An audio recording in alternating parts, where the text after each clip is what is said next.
how the Lord exists in the transcendental realm and what happens there. According to the Bhagavatam and according to Chaitanya's philosophy, the ultimate absolute truth is a person. If you recall that one poem that Prabhupada wrote as a Vyasa Puja offering to Bhaktisiddhanta Saraswati Thakur, and Bhaktisiddhanta Saraswati Thakur liked that poem very much, written in English. It's a short poem written by Prabhupada. And whenever some guests came, Bhaktisiddhanta Saraswati Thakur used to show this poem, and you see, this disciple of mine has understood my heart. And there was in that poem, there was one particular couplet which particularly appealed to Bhaktisiddhanta Saraswati Thakur. And he said that this devotee has understood my heart. And those words are, the Absolute is sentient, thou hast proved. Impersonal calamity, thou hast removed. This is a very significant statement. Absolute truth is sentient, thou hast proved. Absolute truth is sentient, meaning has consciousness, and anything that has consciousness, as we know, has a personality. Janmadhyasya yatonmaya vitirataschatheshvabhigna swara abhigna. In the very first verse of the Bhagavatam, Vedavyasa is saying that absolute truth is abhigna. Abhigna means sentient, conscious, personality. Now, moment you say a personality, Prabhupada gives this example. Suppose you lock yourself in a room. How long you can stay alone? Isn't it? You will want to get a phone and talk to somebody. Or if you don't have a phone, at least you want to find a piece of literature or some piece of written material, read. Meaning you are interacting with the writer, with the author of it. In other words, we can't be alone. In the same way, the Supreme Lord, Absolute Truth, is a person, and He also doesn't wish to be alone. There is no fun in being alone. Eko Bhusha, Upanishad says. So the Lord was one, but He became many for His pleasure. And the Lord expanded Himself into many other personalities. And these expansions are of two kinds. One expansion, Lord expands Himself into a plenary expansion, an integrated expansion. And those expansions are known as Vishnu Tattvas. He also expands Himself, where not all of His powers are present, but only a partial powers are present. And they are known as the living entities, Jiva Tattvas. And we all belong to that Jiva. Now, in the spiritual world, the Lord and all of His varied expansions work in a coherent manner to give pleasure to the Lord. And when they give pleasure to the Lord, the living entities become filled with pleasure. We all sing every day Narasimha prayers. Namaste Narasimha, Pranana Hlada Dayini. The foremost quality of Narasimha is he wants to give pleasure to Prahlada. Prahlada Ahladadayi, the Lord who gives pleasure to the devotee, to his devotee. The word Govinda means one who gives pleasure to the senses. So the devotees want to give pleasure to the Lord, and Lord's only business is to give pleasure to the devotees. This is the harmonious situation in the spiritual world. And when the living entities in the spiritual world develop a disharmonious thought, why should I give pleasure to Krishna? Why can't I be the center of pleasures?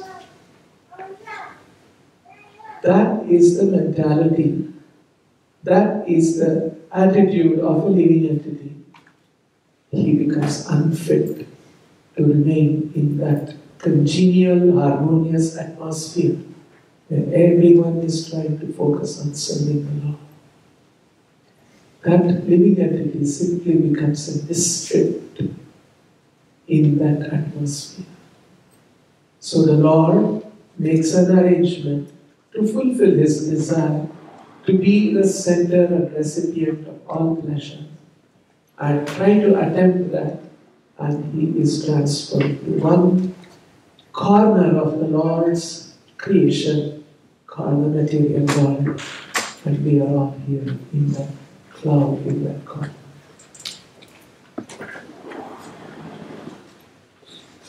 And once we come to this material world, we are given a suitable form for us to function. The soul takes on a body, and the body has two primary coverings. One is called the gross body, another is called the subtle body. Gross body is something that we cannot see, we can feel and touch, and that is the gross body, made of earth, water, fire, air, and ether. And that's dead matter. But the soul is full of consciousness. The soul has thoughts, discerning ability, all of that. So Krishna provides another subtle body known as the Sukshma Sharira, which is made of mind, intelligence, and false ego. Wrapped in these two different coverings is inside the spirit soul, which descended from the spiritual world. So, according to the desires and according to the activities of the spirit soul's past activities, it gets varieties of gross body and subtle body to experience being independent of the Lord. This is what has happened. The soul's original nature is eternal, full of knowledge and bliss, but is now wrapped up in two coverings, the subtle body covering and the gross body covering, and tries to experience eternity, knowledge and bliss through these coverings. But these coverings will never permit such an experience. The body deteriorates, gets old, and dies, and meets various painful situations. So this is what is happening to the living entity. When the living entity falls away from the company of Krishna to this world. So, you want to add something from now on? Basically, as long as, let's talk about, when do we lose these coverings? Like when do these coverings go? Right? Now, the covering of the cross body, right? When do we lose the covering of the cross body? At death. Right? At death, his body becomes chemicals, right? You have seen those videos that's been WhatsApp video that's been going on that shows what happens to the body in like a matter of few days, right? It start deteriorating, and this in a few months it all merged into the soil, right? So then the gross body goes away. Now, at point of death, what happens to the subtle body?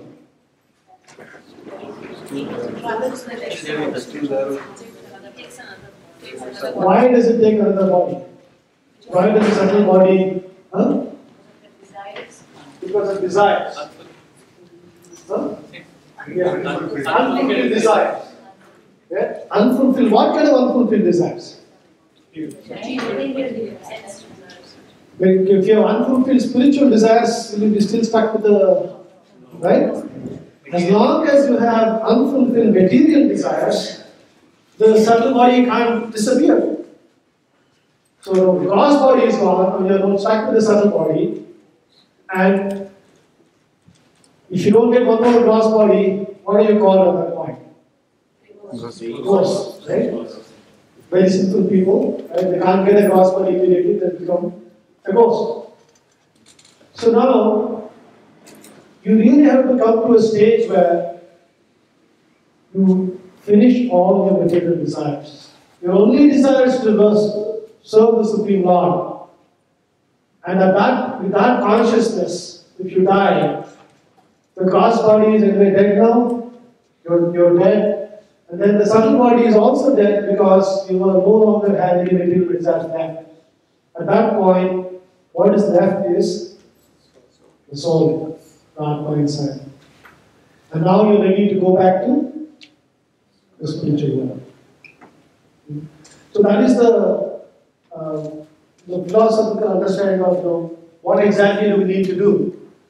In terms of what we're aiming for is aiming to always serve the Lord and live this body with consciousness.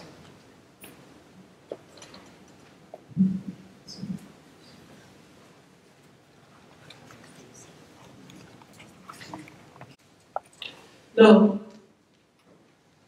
the living entity with a subtle body, with a lot of material desires and different karmas, gets opportunity in different parts of the material universe.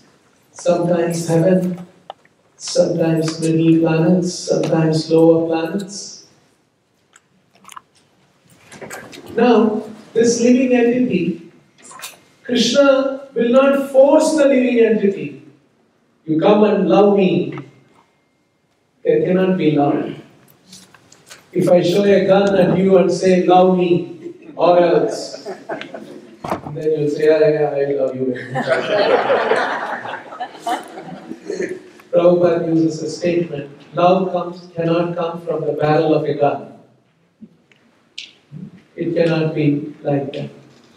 I don't know if you have heard, I have told one story of this. Long ago, the 1980s, pre-1980s, some of you older generation people will know. There was Soviet Union, right? And there was Cold War between America and Soviet Union, always. And there was always some jokes about both of them, the Russian and the American. So one American and one Russian met. And then the American said, you see, in our country, we have free speech, we have democracy, we have liberty. I can stand in front of the White House and say, the President of America is a big fool. Can you say that in your country? So the Soviet man was thinking about it. And he said, yes, you can come to Moscow and you can stand in front of the Kremlin and say, the President of America is a fool, number one, and nothing will happen.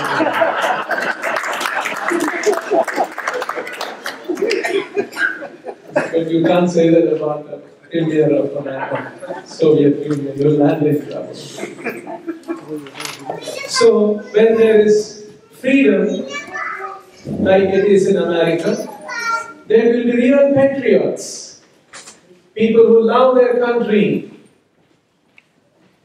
But in a different kind of a communist kind of a regime where there is no such freedom, where everyone is forced to love their country, otherwise, problem. So there won't be real patriots in such a country.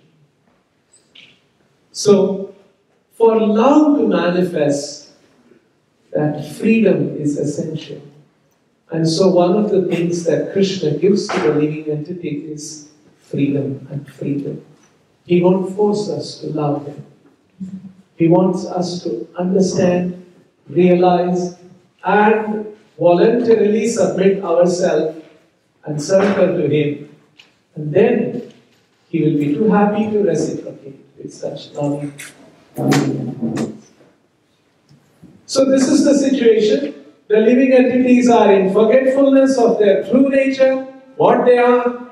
Now they have got a gross body and a subtle body, and they are overwhelmed with varieties of desires, and they associate varieties of situations, and those situations in turn impel them and give them new desires for enjoyment, and they develop more of those desires, and they pursue those desires, and the living entity is lost in this material whirlpool.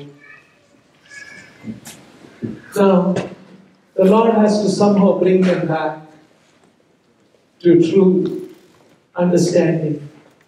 So the Lord creates. The Lord cannot push himself and tell the truth. They are not in a position to hear. So the Lord has to find a way to somehow bring the sense to the living entity. And he devises various methods to gradually help the living entity come to the correct understanding. And that is how you have different kinds of religious practices and religious ideologies.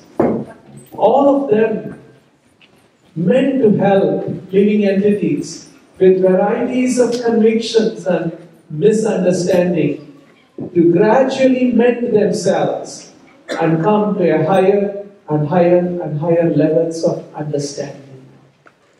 And that's how we have different religions in the world, and all of these different religions, their objective is the same: how to bring the followers of that religion to the platform of love of God.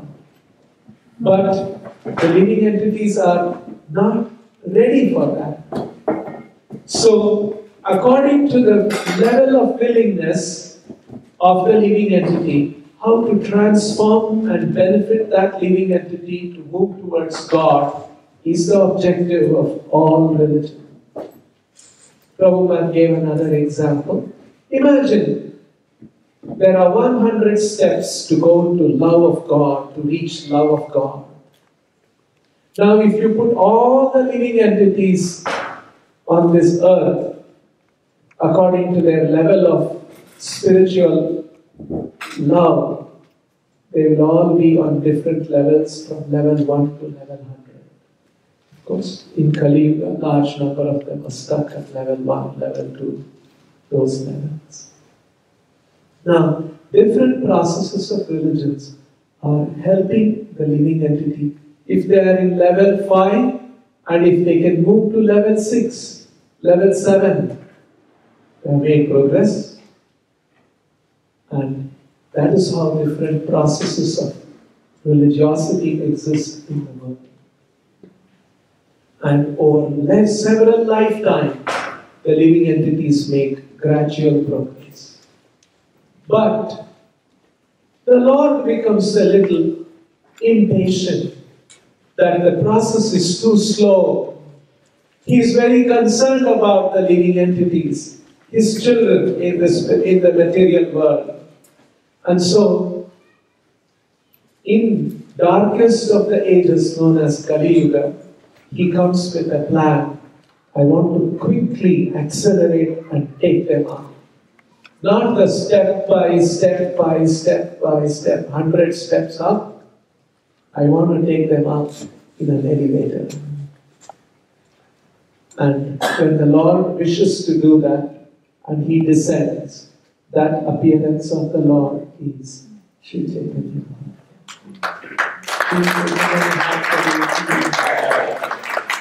So he is in great anxiety how I can take the living entities back to the spiritual world quickly.